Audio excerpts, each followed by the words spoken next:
열왕기하 5장인데 이 본문 말씀의 중심 인물은 아람의 국방장관 나아만이라는 사람입니다. 이 아람은요 이스라엘 북쪽에서 나라를 일으켜서 큰 제국을 이루었고요.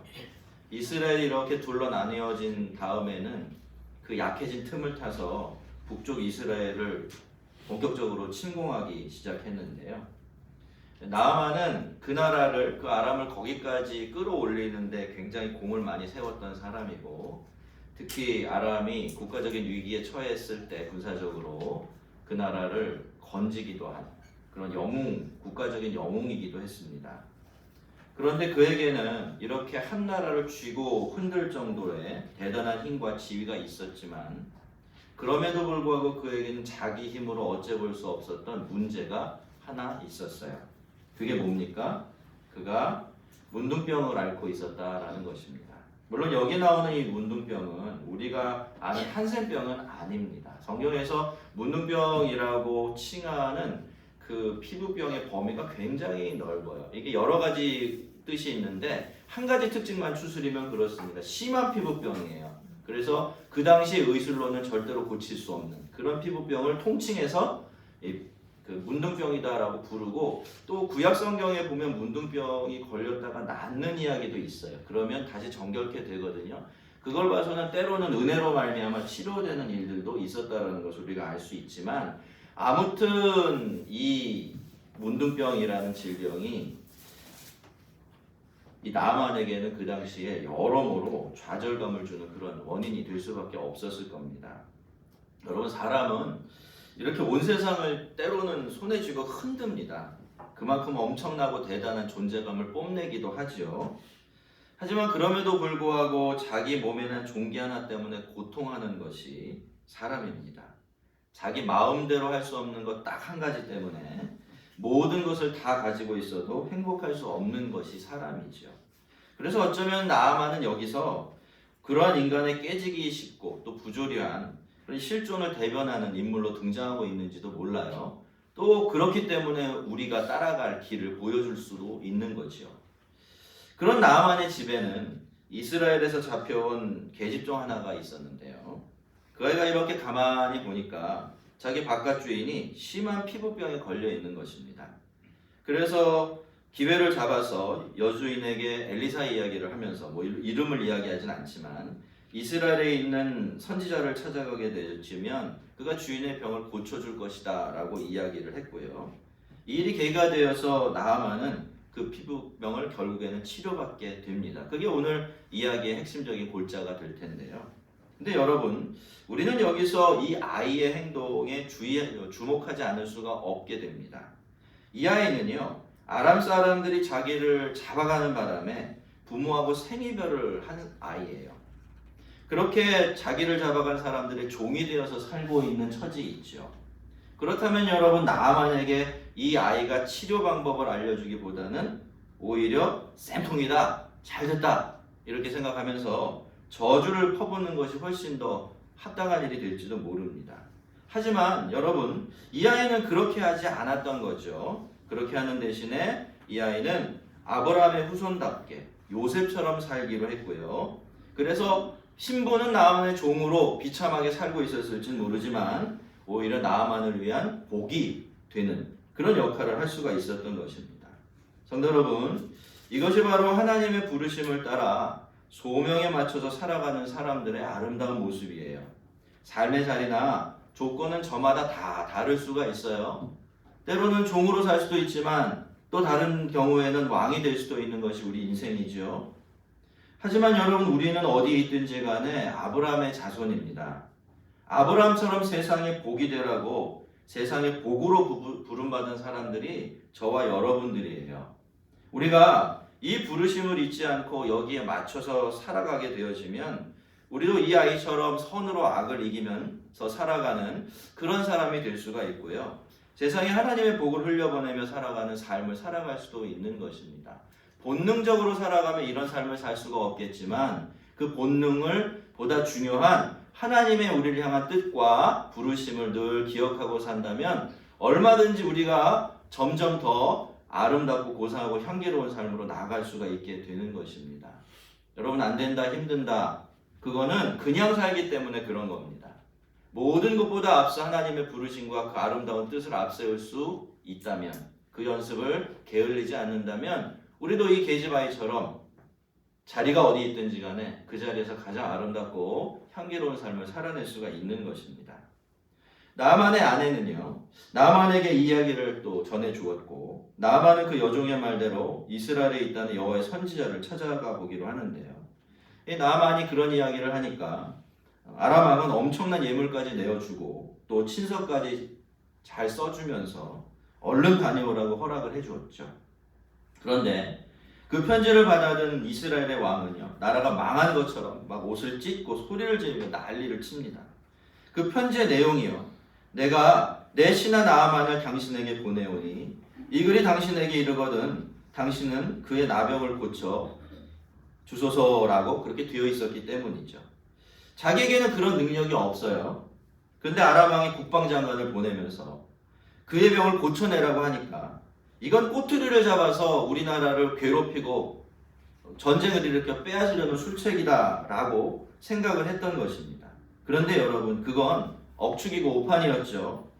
아람 왕이 그렇게 말한 것은요, 그렇게 말하면 이스라엘 왕이 당연히 그 이야기를 알아듣고 그 일을 엘리사에게로, 여호와의 선지자에게로 가져갈 것을 알고 있었기 때문입니다. 엘리사는 이스라엘이 섬기는 여호와 하나님의 선지자이기 때문에 그렇습니다. 야, 이 소식을 들으니까 이제 엘리사가 기가 막히죠. 도대체 이스라엘의 왕이라는 작자가, 좀 심한 표현이지만 작자가 그러고 있으니 참 답답해서 정말 기가 찰 노릇이었던 것입니다. 그래서 왕이 어찌하여 옷을 찢었나이까? 그 사람을 내게로 오게 하소서. 그가 이스라엘 중에 선지자가 있는 줄을 알리이다 라고 전가를 보냅니다. 그런데 여러분, 왕이 했던 말과는 다르게 엘리사의 말을 가만히 살펴보면 거기는 복잡한 것이 하나도 없어요. 모든 것이 너무나 분명하고 선명하지요. 흔들리는 감정이 보이질 않습니다. 그렇다면 여러분, 같은 일에 대해서 두 사람의 반응이 왜 이렇게 달라질 수 있었던 것일까요? 그것은 두 사람이 세상을 바라보는 시각이 그만큼 달랐기 때문이에요. 여러분, 엘리사는 어떤 일을 볼 때요, 그것을 하나님의 시각으로 읽어낼 줄 아는 사람이었습니다. 그래서 지금 나아만이 이렇게 자기에게 온 것이 그에게 이스라엘에 하나님이 계신다는 사실을 보여주시기 위한 하나님의 섭리라는 사실을 알고 있었죠. 그러니까 어떻습니까? 그가 두려워할 필요도 전혀 없었고 또 다급할 이유도 전혀 없었던 것입니다. 여러분, 우리가 어떤 일을 맞닥뜨릴 때 쉽게 흔들리고 마음이 꺾이게 되는 경우가 있죠. 여러분, 그럴 때 그게 무엇 때문이라고 스스로 생각을 하십니까? 여러 가지 이유를 만들어낼 수가 있을 거예요. 상황이 그렇다, 형편이 그렇다, 그러니까 내가 이렇게 되는 거다 라고 생각할 수 있지만, 그게 하나님을 모르는 사람들에게는 그럴 수 있어도요, 하나님을 아는 사람들은 그런 핑계를 댈 수가 없습니다. 여러분, 왜 그렇게 우리의 마음은 자주 요동치고 낙심하게 되는 것일까요? 그것은요, 모든 일을 볼 때 우리가 우리 자신의 눈으로만 보고 있기 때문입니다.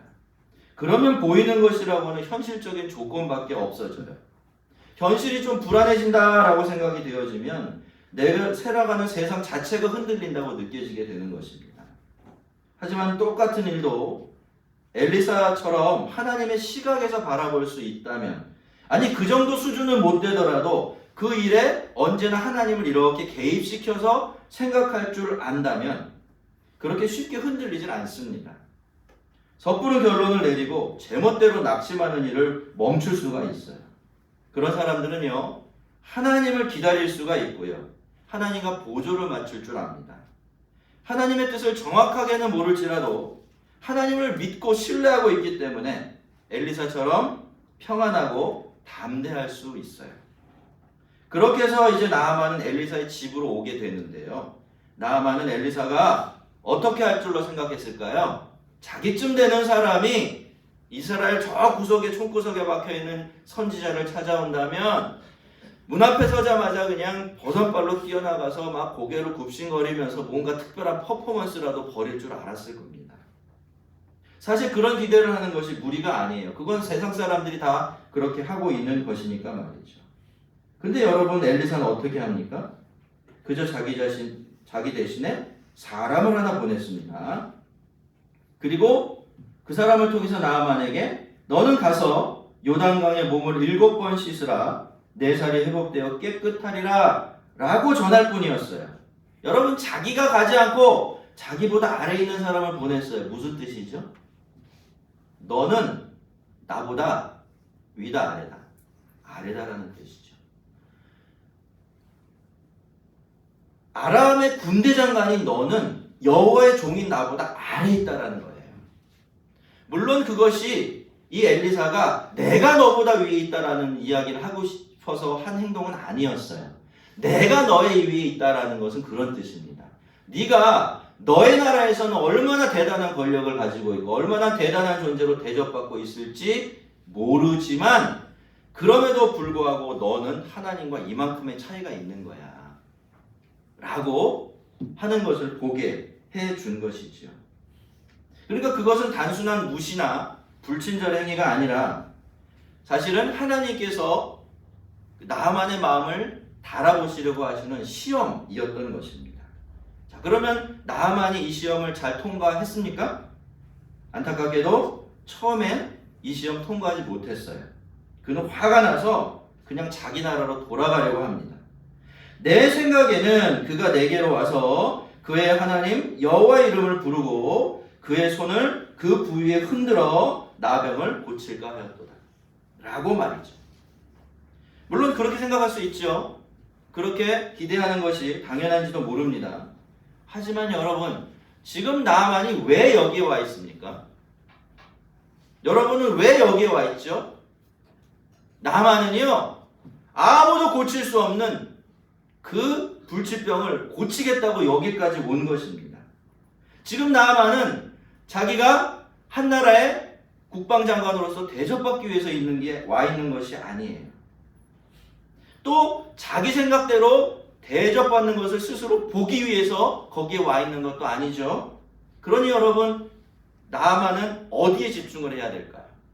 다른 거 다 내려놔야 돼요. 그렇죠? 다른 거 다 내려놓고 뭐에만 집중해야 돼요? 자기 병을 고치는 일에만 집중하면 되고 자기 병만 고침받으면 끝나는 겁니다.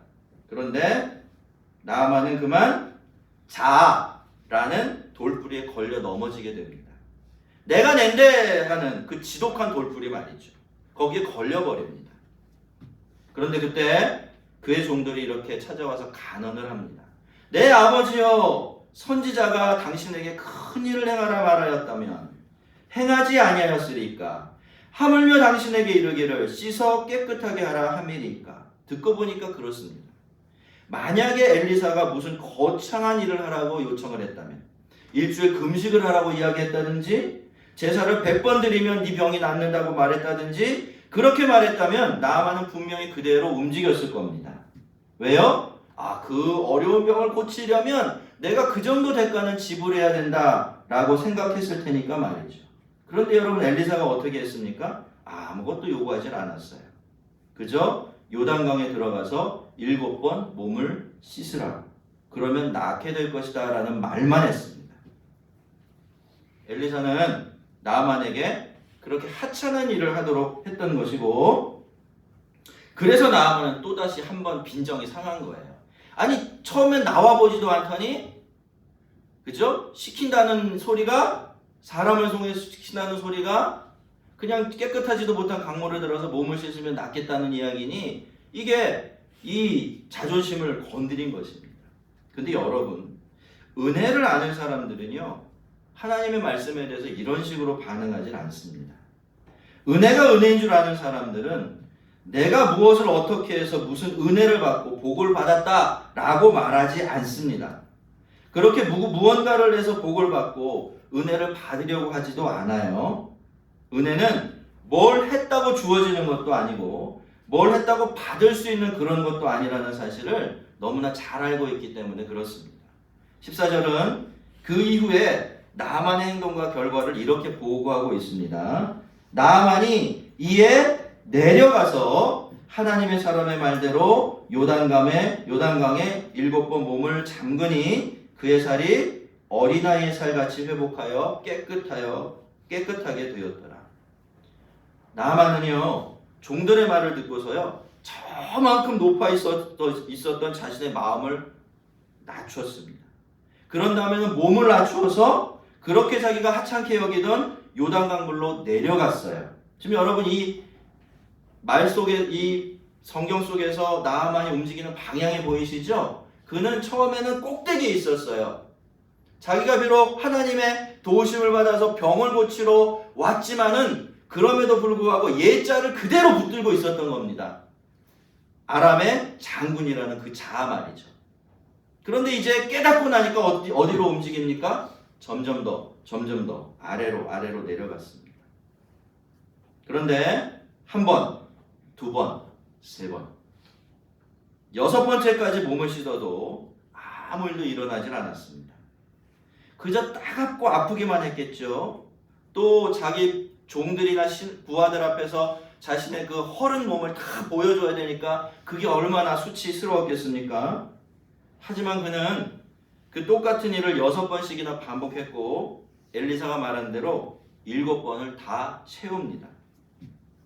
그렇게 7번씩이나 똑같은 일을 반복하고 나서야 그의 피부는 기적적으로 완치가 되어지게 됩니다. 성도 여러분, 우리가 은혜를 받아야 하겠죠? 그렇습니까? 예수를 믿으면 은혜를 받아야 하고요. 은혜 안에 살아가야 하고요. 은혜와 함께 살아가는 인생이 되어야 돼요. 그러면 우리가 은혜를 받으려고 한다면 어떻게 해야 될까요? 나아만은 우리에게 뭐라고 이야기해 줍니까? 몸도 낮추고 마음도 낮추라고 그렇게 이야기합니다. 왜 그럴까요? 자신의 방식과 자신의 자존심 같은 것은 은혜를 받는데 전혀 도움이 안 되기 때문에 그렇습니다. 은혜는요 언제나 은혜답게 은혜됨을 가장 선명하게 드러내는 그런 방식으로 주어지게 되어 있습니다. 그래서 은혜는 언제나 아래로 낮은 곳으로 흐르게 되어 있어요. 낮아진 마음에 임하게 되는 겁니다. 그래서 하나님은 우리에게 은혜를 주실 때 늘 우리의 마음을 시험하시는 거예요. 우리의 마음을 낮춰보십니다. 그게 참 힘들지만요. 그래도 우리는 그 시험을 반드시 통과해내야만 하는 거죠. 그래야 비로소 우리의 마음이 하나님의 그 풍성하고 다함없는 은혜를 받아내기에 적합한 모양으로 빚어질 수 있기 때문입니다. 자, 이렇게 해서 나만의 문둥병이 치료가 되었지만 치료의 기적은요 놀랍게도 그의 마음과 영혼에도 동일하게 일어납니다. 다시 병사들과 함께 엘리사에게로 돌아온 나아만은 내가 이스라엘 외에는 온 천하에 신이 없는 줄을 아나이다 라고 고백을 해요. 여러분 이것이 자신이 치료되어져 가는 과정에서 그가 얻게 된 하나님에 대한 확신이었는데요. 나만의 이야기는요 그저 예의상하는 이야기가 아니었습니다. 잠시 고양된 감정에서 나오는 그런 말도 아니었어요. 우리는 그런 경험 참 많이 하죠. 오늘 엄청난 은혜를 받은 것 같은데 집에 가면 없어요. 왜냐하면 은혜를 받을 때 감정이 고양되거든요. 여러분 그 연애 해보셨죠? 연애 편지 써보셨습니까? 연애의 달인들이 이야기하는 모든 사람들이 그렇게 이야기하지만 밤에는 연애 편지를 쓰지 말라는 이야기가 있습니다. 왜냐하면 밤이 되면 이게 감정이 고양이 된대요. 무방비 상태가 된대요. 그래서 그때 뭐를 쓰게 되면 이게 다음날 아침에 절대로 붙일 수 없는 편지가 된답니다. 우리가 신앙생활할 때도 그런 경험을 많이 해요. 감정이 막 북받쳐 오릅니다. 그래서 막 거기서 나오는 무슨 말을 하고 고백을 막 해요. 근데 시간이 좀 지나면 어때요? 없어져요. 그럼 우리는 그런 생각을 하게 되죠. 내가 거짓말을 한 건가? 근데 그렇지가 않아요, 여러분. 감정의 역할이라는 게 원래 그런 겁니다. 그래서 이 감정을 따라 움직이면 사실은 안 되는 것이죠. 그날 이 나만의 입에서 흘러나왔던 고백은 그런 고백이 아니었어요. 자, 17절을 보시면 나만은 엘리사에게 이런 부탁을 합니다. 청하건대 노새 2마리의 실을 흙을 당신의 종에게 주소서. 이제부터는 종이 여러분 이 말 속에서 지금 나아만이 어디로 가고 있어요? 엘리사의 종의 자리로 내려가고 있습니다. 이제부터는 종이 번제물과 다른 희생 제사를 여호와 외에 다른 신에게는 드리지 아니하고 다만 여호와께 드리겠나이다. 우선 그는 앞으로 자기가 다른 신에게 그 어떤 제사도 드리지 않겠다고 결단을 내립니다. 그래서 돌아가서 여호와를 위해서 제단을 쌓은 흙을 달라고 부탁을 한 거예요. 하지만 그의 회심이 이렇게 급작스럽게 이루어졌다고 해서 자기가 내린 결단이 앞으로 자신의 삶에 미칠 영향이 어떤지 그걸 계산하지 못하고 있었던 것은 아닙니다. 나아만은 엘리사에게 양해를 구합니다. 자기가 돌아가게 되면 아람 왕이 림몬 신을 경배할 때 자기도 신전에 들어가서 왕을 보좌에 들여야 하는데 왕이 절을 할 때 자기도 어쩔 수 없이 몸을 함께 숙여야 하니 이때 이 아람의 왕이 나이가 굉장히 많았어요. 굉장히 거동이 불편한 상태였습니다. 이 시절을 계산을 해보면 그런 계산이 나온대요. 그러니까 이게 옆에서 이 나만이 늘 이렇게 보좌하는 역할을 해줘야만 했던 거죠. 근데 왕이 몸을 굽히는데 옆에서 부축해 주려면 어떻게 해야 돼요? 자기도 같이 몸을 굽혀야 되죠. 이거 좀 양해해달라는 겁니다. 내가 림몬 신에게 절을 하진 않겠지만은 그렇게 몸을 굽히는 일을 피할 수가 없게 되어 있으니까 이 일만큼은 좀 양해가 되겠느냐고 하나님께서 용서를 해주실 수 있겠느냐라고 그렇게 부탁을 한 겁니다. 여러분 우리가 생각하기에 이것까지 좀 포기했으면 좋았겠다 라는 생각을 하게 되지만요. 사실 그는 지금 아람의 2인자입니다. 그러니까 모든 사람들이 다 지켜보는 그런 자리에 모든 이목이 집중되는 그런 자리에 있었던 것이죠. 그가 내린 결단은 바로 그 자리에 있는 사람으로서 내린 결단이었어요. 그는 어쩌면 자신이 내린 그 결단 때문에 자기가 쌓아올린 모든 것을 잃을지도 모른다는 사실을 잘 알고 있었을 겁니다. 왜냐하면 이 사람도 장군이었지만 정치판에서 뼈가 굵은 사람이고 그렇다라는 것은 언제든지 수많은 정적들의 표적이 되고 있다는 사실을 자신도 알았기 때문이죠. 그런 자기가 병을 고쳤다고 해서 온 나라가 섬기는 리본신 나는 안 섬길 거야. 나는 여기에 제사 안 드릴 거야 라고 공표하고 그렇게 움직였을 때 자기에게 주어질 그 결과들 알 수밖에 없었던 겁니다. 지금 나아만이 자기가 돌아가면 첫 번째 겪게 될 어려움을 이해하고 있었다는 것은 바로 그런 뜻이 되겠죠. 여러분 하나님도 그 결단을 기뻐하셨죠. 그래서 엘리사를 통해 무슨 메시지를 주십니까? 평안히 가라 라고 하시면서 그의 무거워진 어깨를 좀 가볍게 해주셨습니다. 자, 이렇게 해서 이 이야기가 아름답고 은혜롭게 이제 마무리가 되는가 싶었을 때 이야기 속에 누가 끼어들어옵니까? 그 이름도 찬란한 게하시가 뛰어들어옵니다. 그는 지금까지 엘리사와 나아만 사이에 벌어지는 일들을 다 지켜보고 있었어요. 하지만 게하시가 지금까지 계속 관심 가졌던 것은 무엇입니까?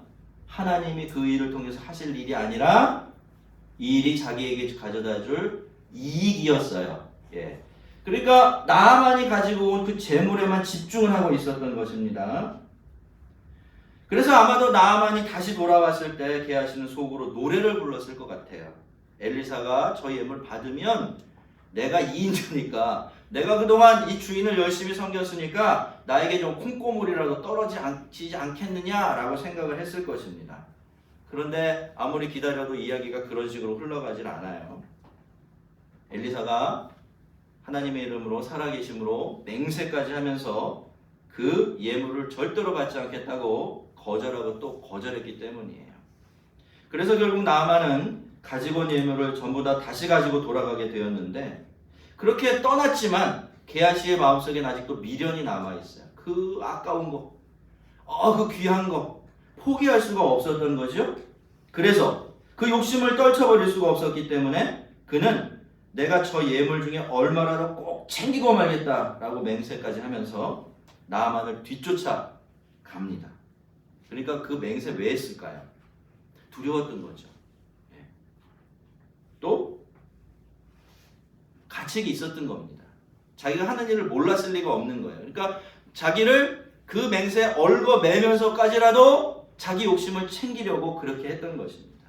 게하시는 겸손하게 자신을 맞이하는 나아만에게 지금 에브라임 산지에서 선지자 후보생 2 사람이 왔는데 엘리사가 당신에게로 가서 그 사람들에게 줄 은 1달란트하고 겉옷 2벌을 받아오라고 해서 내가 이렇게 당신을 뒤쫓아왔다라고 거짓말을 늘어놓습니다. 당연히 나아만은 은 1달란트까지 더해서 달라는 것을 흔쾌히 내주었죠. 여러분 게하시는요 이렇게 자기 욕심 채우자고 거짓말까지 해가면서 자기 주인을 상황에 따라 말을 바꾸는 가볍고 우스운 사람으로 만들어버렸던 것입니다. 그 주인은 하나님의 명예를 어깨에 짊어지고 있는 선지자였는데도 말이죠. 게하시는 자기 집에 들러서요 그렇게 거짓말로 받아온 것을 살짝 감춰놓고 제자리로 돌아갑니다. 모를 리가 없죠 엘리사가. 그래서 엘리사가 묻습니다. 너 어디 갔다 왔냐? 라고 말이죠. 하지만 게하시는요 자신이 하는 거짓말이 엘리사에게 통할 리가 없다는 것을 알고 있었으면서도 엘리사 앞에서도 또다시 거짓말을 늘어놓게 됩니다. 나 아무데도 안 갔다 왔습니다 라고 말이죠. 그래서 게하시는 엘리사에게 큰 꾸지람을 듣고 저주를 받게 되는데 이것 때문에 게하시는 나하만이 앓고 있었던 피부병에 걸리게 되고 대대로 그 질병을 짊어지고 살아가게 되어집니다. 자, 이렇게 해서 나하만의 문둥병 치료 이야기는 마무리가 되는데요. 여러분 이 이야기를 큰 틀에서 바라보면요. 이야기 속에서 이 두 사람은요 모든 것이 반대입니다. 우선 나하만은 이방인이고 문둥병자였습니다. 어떻게 보든지 간에 하나님께 다가가고 하나님께서 용납하실 만한 사람이 아니었다라는 겁니다. 그는 하나님의 백성이 되기에는 이중의 핸디캡을 앓고 있었던 것이죠. 자, 반면에 게하시는 어땠죠? 그는 이미 하나님의 백성이었고 무려 선지자를 섬기는 사람의 자리에 있었습니다. 그 누구보다도 하나님께 가까이 있을 수 있는 특권, 이중의 특권을 가지고 있었다라는 것입니다. 하지만 이야기가 진행되면서 이 두 사람의 자리가 완전히 뒤바뀌어 버리는 일이 벌어집니다. 나하만은요 우선 문둥병을 치료받았어요. 그리고 하나님을 섬기는 하나님의 백성이 됩니다. 그렇게 그를 하나님께로 다가가지 못하게 만들었던 이 부정한 피부병과 불신앙이라는 영혼과 육신의 질병 두 가지 이중의 장벽이 한 번에 허물어지는 은혜를 누리게 된 것이죠. 나하만은 그렇게 해서 이제 정결한 하나님의 백성, 참 이스라엘의 편입이 되어집니다. 반면에 게하시는요 죄인의 자리로 떨어지고 말죠. 남을 속여서 재물을 갈취하고 선지자의 명예를 바닥에 떨어뜨리는 장본인이 되어 있는 겁니다. 그리고 그는 나하만이 앓고 있던 문둥병에 걸리게 돼요. 이렇게 완전히 다른 두 길을 가게 된 거죠. 그렇게 해서 이제 나하만은 그것이 영원히 지속되지는 않았었던 것 같은데 하나님을 더 이상 가까이 하지 못하는 부정한 사람이 되고 마는 것입니다. 여러분 이렇게 두 사람이 다른 길을 갈 수밖에 없었던 것 물론 하나님의 섭리고 은혜이겠지만요. 그 결정적인 원인들은 그들 자신들에게도 있었습니다. 나하만은요 하나님의 은혜를 얻으려고 자아를 내려놓았어요. 제국의 국방장관이라는 그 거대한 자아를 내려놓고 자신을 낮춰서 겸손한 순종을 선택했죠. 반면에 게하시는 나면서부터 아브라함의 자손이었고 또 지금은 이스라엘 최고의 선지자를 섬기고 있는 그런 자리에 있었지만 그는 단 한 번도 자아를 내려본 적이 없었습니다. 자신의 욕심을 제어해 보려고 애쓴 적이 없었던 것이죠. 그래서 그는 은혜 대신에 재물에 대한 욕심을 붙들 수밖에 없었던 것입니다. 그래서 나하만은 참 이스라엘이 되었고 게하시는 이제 이방인들보다 못한 그런 자리로 떨어져 내리게 된 것입니다. 성도 여러분, 우리는 누가 구원을 받았고 그렇지 않은지, 누가 진짜 성도이고 그렇지 않은지 그런 것을 알 수는 없습니다. 우리에게는 그런 능력도 없고요. 그럴 권한도 주어진 적이 없기 때문이죠.